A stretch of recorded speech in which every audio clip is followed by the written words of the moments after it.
Ah là là, je suis en retard pour l'embarquement culinaire avec Christophe Raoux. Je me dépêche. Voyage, voyage. Bonjour madame. Bonjour. Votre passeport, s'il vous plaît. Bien sûr.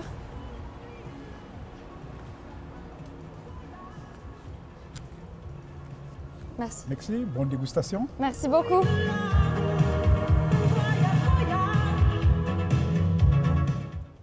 Alors Christophe Raoux, vous êtes devenu le chef du restaurant L'Oiseau Blanc du Péninsula en 2016, un an après avoir été élu meilleur ouvrier de France.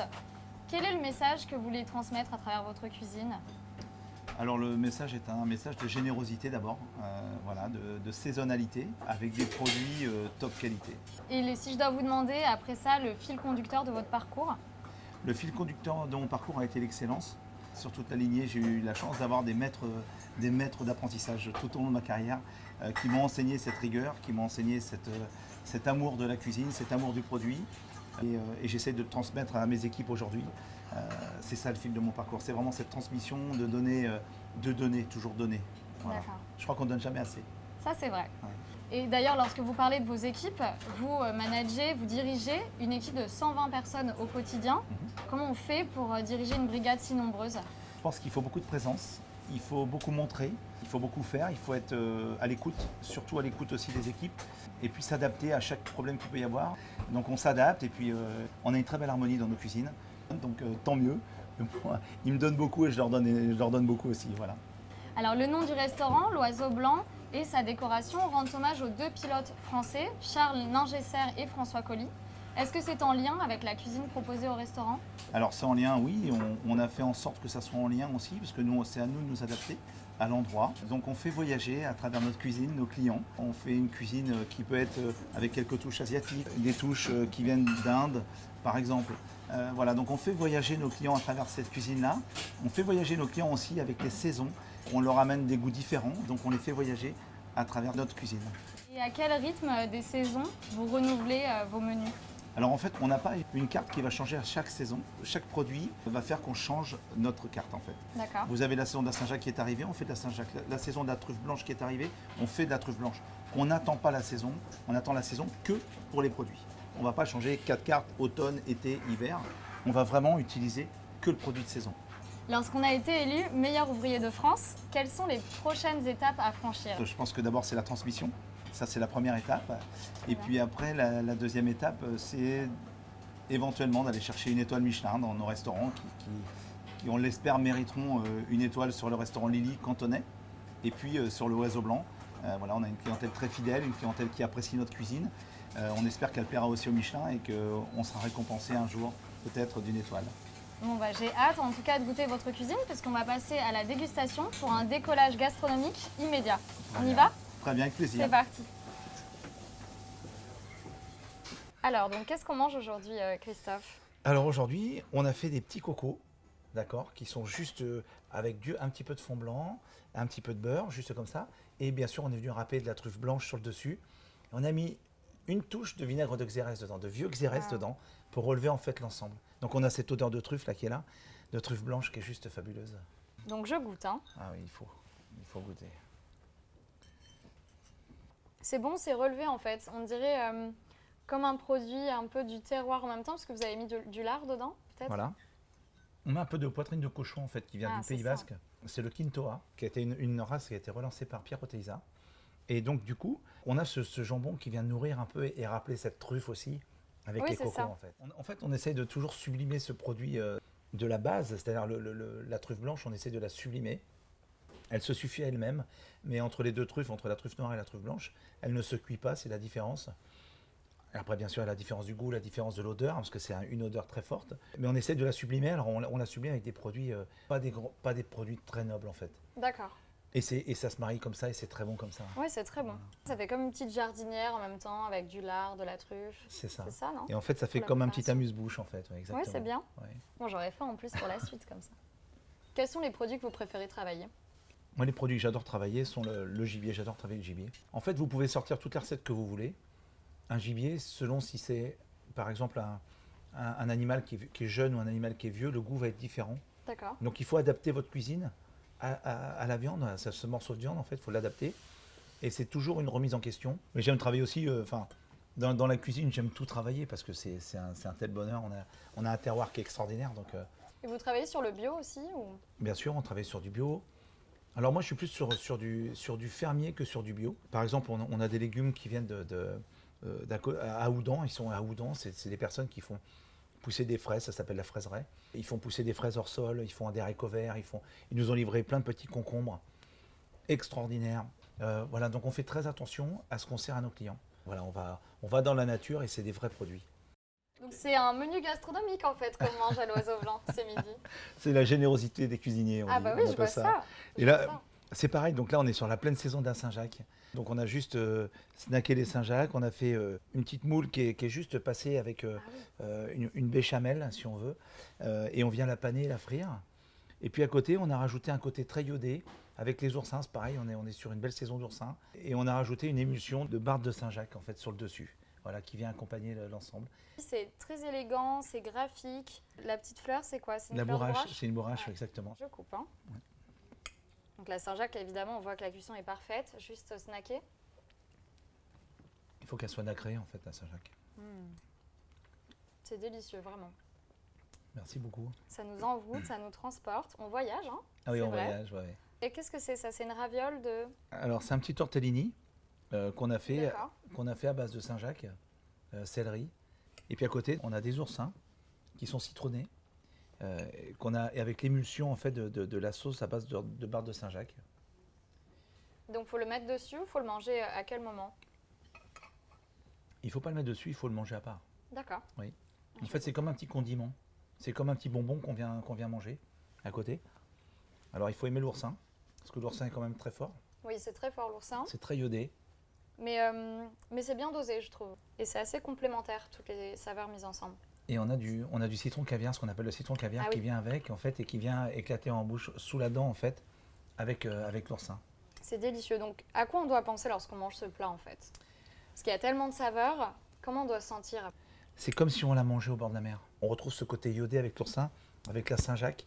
Voilà, c'est pour ça qu'on ne voulait pas trop dénaturer le plat. Et effectivement, on voyage parce que ça prend tout le palais. Ouais.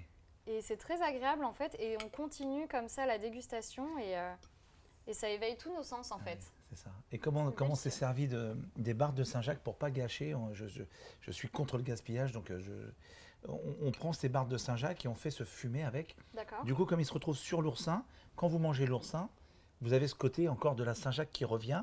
Et en fait, c'est ce mélange des deux qui fait que ce plat, on est au bord de la mer, quoi, en fait. Ah oui, c'est incroyable. Lorsqu'on travaille dans un palace parisien, quel est votre principal challenge? Le premier challenge, évidemment, c'est que nos clients soient heureux. Et là, on a gagné notre pari. Et après, le principal challenge, c'est que mes équipes soient bien. Voilà. Je me bats pour mes équipes au quotidien parce qu'ils donnent tellement. Ça fait partie des 2 challenges de ma journée quand j'arrive ici. Après, il y a tout ce qui vient se greffer autour, hein, mais parce qu'il n'y a pas que ça. Ça serait trop simple. Mais voilà, c'est quand nos clients repartent heureux, déjà, je trouve qu'on a gagné un beau pari. C'est bien. Voilà, ouais. C'est délicieux. Je me délecte. Merci. Et alors, j'ai goûté... Qu'est-ce que c'était, ça, exactement? Ça Le petit stuff. s'appelle une moule à la Villeroy. Ça s'appelle. Alors, qu'est-ce que c'est une moule à la Villeroy? Parce que dedans, c'était pas comme une moule. Non, mais je vous explique, c'est parce qu'en fait, on cuit nos moules à la marinière, hein, D'accord. au vin blanc classique, hein, d'accord. Et puis ensuite, on récupère ce jus et on fait une béchamel avec, D'accord. d'accord. Ok. Ensuite, on va mettre dans un petit moule, en fait, on met cette béchamel dedans. On pose notre moule dessus, on remet de la béchamel, on le met au frigo, puis après on vient le rouler joliment dans du film, et ensuite on le panne à l'anglaise, hein, donc on passe dans la farine, dans l'œuf, et puis dans la chapelure, une chapelure de brioche très fine, et on vient le frire ensuite au moment, en fait, pour le mettre sur notre assiette, qui ramène un côté croustillant. Magnifique. Waouh, c'est très très beau. Comme un tableau en fait, non? Ah, ça c'est lièvre, ouais, c'est comme un tableau. Ouais. Donc comment vous l'avez préparé? Le lièvre à la royale, c'est un plat qui est très technique en fait. On dit que c'est le plat le plus technique de France, le lièvre à la royale. D'accord. Et c'est un des plats aussi les plus chers de France parce qu'il y a beaucoup de matières nobles dedans. Et nous, on le cuit pendant 36 heures en fait. Donc il faut mettre le lièvre à plat complètement. Et il y a une farce à base des abats du lièvre, à base de lièvre aussi. Donc c'est très confit. Et le lièvre à la royale, dans le temps, se mangeait avec une cuillère. On venait le chercher comme ça avec la cuillère pour D'accord. dire que c'était très confit en fait. Donc je le mange comme ça, comme dans le temps. Ouais, Son voyage finalement. Si on veut, ouais. Donc vous allez voir. Et puis à côté, on a une petite purée de céleri au foin. Ah, Voilà, on l'a fait fumer au foin en fait. Voilà. génial. Voilà. Et puis cette fameuse sauce qui est une sauce comme une sauce chocolat qu'on veut, une sauce chocolat un peu. Et c'est Voilà. une sauce plutôt à base de vin. Alors c'est une sauce à base de vin ou exactement de la marinade et qui est liée au sang en fait. C'est bon. Après, c'est vrai que c'est un goût quand même prononcé. Et il faut vraiment le manger avec la farce. Parce qu'on dirait qu'il y a comme du foie gras là dedans. Il y a du foie gras, il y a la truffe. Ah, On a de la truffe, on a du foie gras. On a les abats du lièvre. Et en fait, c'est un plat qui est tellement confit qu'on met beaucoup de sauce avec. Il faut beaucoup de sauce avec le lièvre pour venir le nourrir en fait avec cette sauce en fait. et donc là, vous avez une tortellini, c'est ça? Là, on a fait un petit tortellini, pareil, de céleri, qui vient nourrir en fait le lièvre aussi à côté. D'accord. Comme on dirait, il n'est pas mort pour rien. hein. Non, non, celui-là il est pas mort pour rien, non, non. Non, c'est sûr. Mais c'est vrai que c'est un plat qui est très fort en bouche. On est enivré en fait par les saveurs du vin et lorsqu'on prend justement du vin rouge, ça rehausse encore en plus toutes les saveurs du lièvre. Mhm. Donc là, on est vraiment dans une cuisine aérienne, toujours sur les thèmes du voyage Ah, c'est ça. et de l'oiseau blanc. Donc comment on le mange ce dessert, Christophe? Alors nous on a une petite technique, cette petite couche de chocolat en fait on la casse comme ça tout doucement, voilà, tu vois. Et puis voilà, et comme ça après on peut le manger tranquillement. Et on voit l'onctuosité du nuage. Exactement, justement. exactement. On voulait pas finir sur un dessert trop lourd en fait, donc on est parti sur un dessert très nuage, très aérien. Oui, c'est ça. Pour finir un repas, ouais. Alors je goûte. C'est très bon, c'est fin, c'est aéré. Donc les ingrédients, vous avez mis un peu de café, de confiture de lait, c'est ça? Qu'est-ce qu'il y a d'autre? Un peu de Baileys. Ah oui, On a mis du Baileys aussi.